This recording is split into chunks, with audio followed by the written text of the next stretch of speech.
O mundo analisa a vitória de Donald Trump e os impactos dentro e fora dos Estados Unidos. E nós temos agora um convidado, nosso entrevistado é o pesquisador do Núcleo de Estudos dos BRICS da Universidade Federal Fluminense, Lier Pires Ferreira. Mais uma vez, professor, obrigado por estar aqui conosco, bem-vindo e boa noite.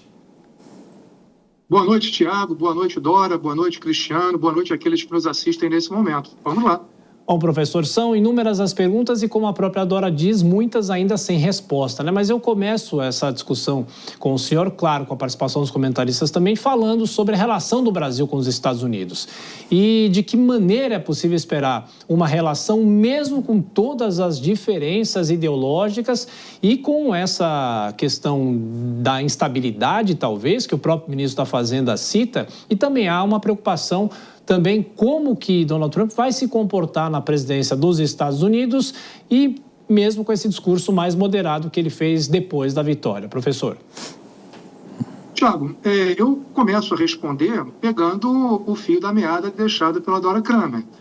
Eu acredito que a fala do presidente Lula e a fala do vice-presidente Geraldo Alckmin, diferente, por exemplo, da fala feita pelo Paulo Teixeira, mas eu concordo, é uma autoridade, né, de escalão inferior às outras duas que nós mencionamos aqui, ela tem que apontar para a perspectiva da institucionalidade nas relações entre os dois países. Brasil e Estados Unidos são parceiros importantes reciprocamente. Brasil, particularmente, depende muito dos Estados Unidos. Eu quero crer que a gente vai ter oportunidade de falar aqui um pouco, né, dos efeitos e perspectivas da eleição do Trump, mais especificamente para o Brasil. Mas, assim, a gente tem que aprender que os países devem respeitar, né, as decisões democráticas que ocorrem em países vizinhos com os quais nós nos relacionamos de uma forma mais ou menos intensa. Né? Sejam países como a Venezuela, sejam países como a Rússia ou os Estados Unidos, né, nos cabe sempre ter uma perspectiva pragmática, né, pautada nos interesses nacionais e pautada naqueles elementos que, de fato, podem angariar para o Brasil benefícios. Os Estados Unidos é o terceiro maior parceiro econômico do Brasil. Os Estados Unidos é um dos principais destinos das nossas commodities. Os Estados Unidos também compra bens industriais e manufaturados do Brasil e é um importante investidor no mercado brasileiro. Então, assim, seja quem for o presidente, independente da perspectiva política e ideológica, eu quero crer que o presidente brasileiro, seja Lula, Bolsonaro, quem quer que seja, deve aprender a pautar-se de uma forma institucional, pragmática e responsável com todos os demais parceiros e, em particular, com o parceiro da envergadura dos Estados Unidos. Esse relacionamento tem que ser pragmático e pautado em objetivos estratégicos, aquilo que interessa ao Brasil e, evidentemente, aquilo que interessa também aos Estados Unidos. Professor, trazendo já os nossos comentaristas para a conversa, o Cristiano Vilela faz a próxima pergunta. Cristiano. Professor, boa noite. Professor, diante dessa derrota da candidata democrata, Kamala Harris, na sua visão, o Partido Democrata, ele deve se reinventar? Está faltando realmente uma habilidade de se conectar com os anseios atuais da sociedade americana? O senhor entende que o Partido Democrata ele está um passo atrás nesse contexto político? Olha, Cristiano, boa noite, né? Oportunidade de conversar contigo mais uma vez. É importante a gente perceber que essa dificuldade não é só do Partido Democrata, né? Internamente, nas nossas eleições municipais, nós vimos que as chamadas forças progressistas brasileiras também tiveram uma derrota avassaladora, e isso vale mais particularmente para o PT, que é o partido do presidente Lula. Indubitavelmente, o Trump ele conseguiu se conectar com o eleitor americano, né? Um grande comunicador que ele consegue capturar o imaginário popular, né, e transformar vários elementos que talvez não fossem sequer relevantes para a questão da política eleitoral, né, num fato político favorável a ele. Por exemplo, a questão do esquilo influencer que ele conseguiu mobilizar de tal forma, né, fazendo com que muitos ambientalistas, inclusive, além de mulheres, né, votassem ao lado dele.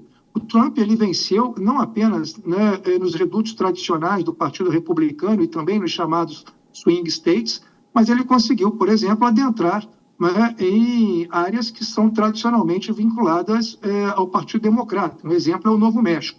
Além de tudo, ele consegue adentrar também, ou conseguiu adentrar também, num eleitorado tipicamente democrata, né? Por exemplo, ele venceu entre as mulheres, ele venceu entre os latinos, ele venceu entre os negros. Então, assim, a capacidade do Donald Trump e dessa chamada nova direita né?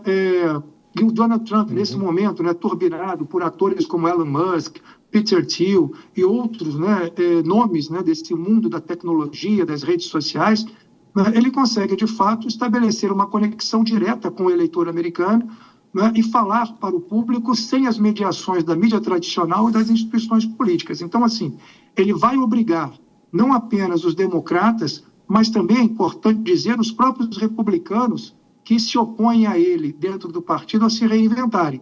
Nós vimos aí lideranças como Arnold Schwarzenegger e outros falarem contra Donald Trump. E o Donald Trump hoje afastou todas as oligarquias tradicionais do Partido Republicano e tem o Partido Republicano absolutamente nas suas mãos. Se as forças republicanas contrárias ao Trump também quiserem ter relevância política no próximo pleito, assim como os democratas, eu concordo com você, Cristiano, eles terão que se reinventar, se reconectar com os eleitores. Perfeito. Professor Lier, agora a pergunta de Dora Kramer. Dora?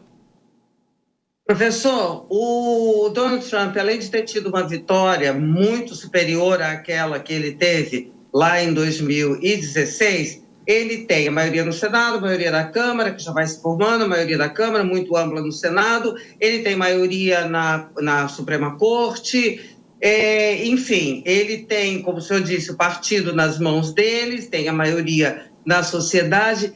Isso projeta um Trump sem freios ou o que a institucionalidade americana é mais forte do que isso? Dora, a institucionalidade americana ela é muito forte, mas, no entanto, ela vem sendo tensionada, né, por Trump desde 2016, né, com efeitos ainda não completamente conhecidos por todos nós. Indubitavelmente, o Trump de 2024 é muito mais forte, é muito mais robusto, né, tomou muito mais creatina e whey protein do que o Trump de 2016. Né, ele é capaz de arregimentar todas essas forças que você acabou de colocar.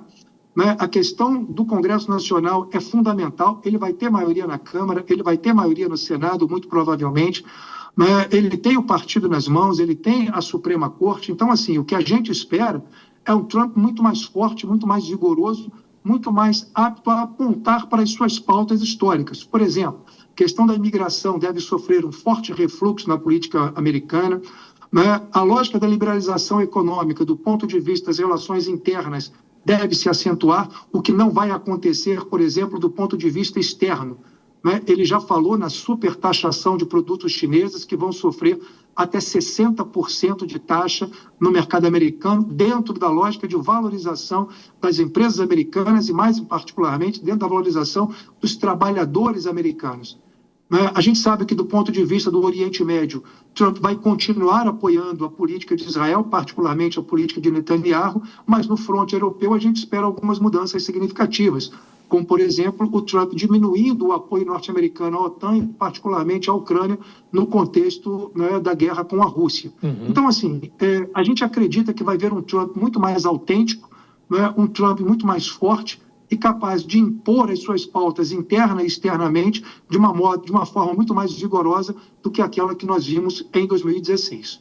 Participação do professor Lier Pires Ferreira, do Grupo de Estudos dos BRICS da Universidade Federal Fluminense, comanda inclusive esse grupo. Muito obrigado, professor, como sempre, pela atenção, e voltaremos a nos falar. Um abraço. Tiago, muito obrigado. Obrigado a Dora, obrigado ao Cristiano e obrigado, claro, àqueles que nos acompanham sempre pela Jovem Pan. Obrigado.